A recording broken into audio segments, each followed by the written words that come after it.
नवरात्रों का पर्व है। सबसे पहले तो तमाम देशवासियों को, तमाम माँ के भक्तों को नवरात्रों की हार्दिक शुभकामनाएं और बधाई। देखिए, नवरात्रों के इस पर्व पर जो हमारे पड़ोसी देश बांग्लादेश के अंदर जो कुछ हो रहा है, हिंदू मंदिरों पर जो हमले हो रहे हैं, हिंदुओं पर अत्याचार किए जा रहे हैं, मंदिरों पर लूट का सिलसिला वो पिछले कुछ महीनों से लगातार जारी है, जिसकी हम कड़े शब्दों के अंदर निंदा करते हैं। नवरात्रों के दौरान भी जो है, पहले नवरात्रि के दौरान भी इस तरह के समाचार मिले हैं, तो इसको लेकर शिवसेना इसकी कड़ी निंदा करती है। हमारे बीच के अंदर पत्रकार वार्ता को संबोधित करने के लिए हमारे राष्ट्रीय संगठक आदरणीय अशोक तिवारी जी उपस्थित हैं, जो विस्तार से जो है शिवसेना इन हमलों को लेकर जो है किस तरीके की निंदा करती है उसको लेकर आप लोगों को संबोधित करेंगे। आदरणीय अशोक तिवारी जी। नवरात्र के इस पावन पर्व पर माँ वैष्णो देवी की 42वीं छड़ी यात्रा पर आने का सौभाग्य प्राप्त हुआ। इसके लिए मैं जम्मू कश्मीर के सारे नगरवासियों को बहुत बहुत बधाई देता हूँ। मैं यहाँ पर आया, माता जी का आशीर्वाद लिया और सारे देशवासियों की खुशहाली के लिए प्रार्थना किया। कल के अखबारों से, कल के मीडिया से यह मालूम हुआ कि हमारे पड़ोसी बांग्लादेश में हमारे हिंदू मंदिरों के ऊपर नवरात्र के पावन मौके पर बहुत बड़े हमले किए गए, मूर्तियों को तोड़ा गया, मंदिरों को तोड़ा गया, उनके लोगों की प्रॉपर्टी को यहाँ से लेके गए, भाग गए।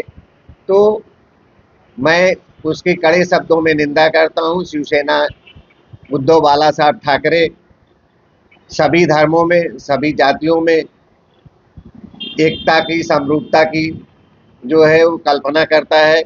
उनके हिसाब से देश में रहने वाले सभी भाई हमारे भाई बंधु हैं, इसमें किसी तरह का जातीय धार्मिक भेदभाव नहीं चाहिए। लेकिन जो भी बांग्लादेश में या पाकिस्तान में घट रहा है, इसके प्रति हम लोग बहुत चिंतित हैं। जिस तरह से पाकिस्तान में हिंदुओं पर हमले हो रहे थे, अफगानिस्तान में हो रहे थे, वही सिलसिला आज बांग्लादेश में भी शुरू हो गया है। और बांग्लादेश में शुरू होने का कारण आपको ये पता होगा कि वहाँ की प्रधानमंत्री, जिसको ब्रिटेन ने, अमेरिका ने और कई देशों ने जो है शरण देने से इनकार किया, वो हमारे हिंदुस्तान में रह रही हैं।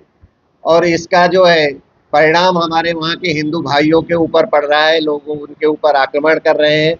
ऐसे में हमारे देश के प्रधानमंत्री आदरणीय मोदी जी, जो हिंदुत्व का दम भरते हैं और हमेशा यह बात करते थे कि कभी भी किसी के ऊपर कोई आपत्ति आएगी, ये 36 इंच का सीना खुला रहेगा। मैं समझता हूँ कि आज वो क्यों मौन धारण किए हुए हैं, क्यों हमारे भाई परेशान हो रहे हैं, इसके विचार में उन्होंने किस तरह का मंच पे उठाना चाहिए, वो उस तरह से क्यों नहीं उठा रहे हैं और क्यों वहाँ के लोगों की सुरक्षा की निश्चितता नहीं कर पा रहे हैं। उनके खिलाफ एक बड़ा कदम उठाने का इनको इस समय है, लेकिन इस समय उनकी चुप्पी जो है उसकी भी निंदा हमारी शिवसेना करती है, खुले शब्दों में करती है कि हमारे देश के जो है, हमारे हिंदू जो भाई जहाँ भी रहते हैं उनकी सुरक्षितता निश्चित की जाए। दूसरी बात ये कि हमारे केंद्र सरकार की है जो नीति है, तो जिस तरह से पाकिस्तान के साथ हमने खेल संबंध, व्यापारिक संबंध बंद किए, उसी तरह से हमको बांग्लादेश में से भी सारे संबंध तोड़ने के लिए हमारी शिवसेना मांग करती है। हम चाहते हैं कि जो बांग्लादेश के खिलाफ, बांग्लादेश के साथ इस समय क्रिकेट मैच चल रहा है, इस मैच को हम लोग रद्द करें।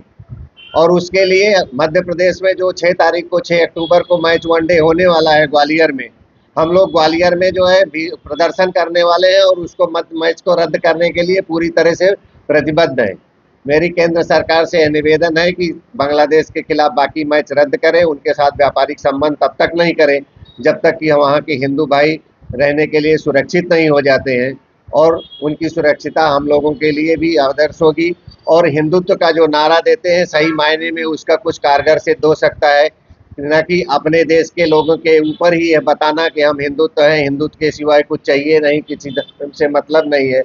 तो सारे देशवासियों को सुरक्षिता दें, उसके बाद में पड़ोस में हमारे देश में हमारे नागरिक कैसे रह रहे हैं उसकी भी सुरक्षा व्यवस्था निश्चित करें। भले ये राष्ट्र संघ के माध्यम से करें या किसी और मंच में उठा के करें, लेकिन उनकी सुरक्षिता के लिए हम लोग चिंतित हैं और हम चाहते हैं कि उनकी सुरक्षा निश्चित हो। वहाँ के मंदिर सारे देश में कहीं भी विश्व में मंदिर बने हो, किसी भी धर्म के बने हों, कोई हिंदू धर्म की बात नहीं, किसी भी धर्म के बने हों, उनको पूर्ण सुरक्षा दी जाए। और ये हमारे केंद्र सरकार का काम है। मैं केंद्र सरकार से पुनः एक बार शिवसेना के माध्यम से हम मांग करता हूँ कि वो सारे देश की सुरक्षिता के साथ में, पड़ोसी में के साथ में हमारे जो हिंदू भाई रहते हैं उनकी सुरक्षा की व्यवस्था करें। धन्यवाद।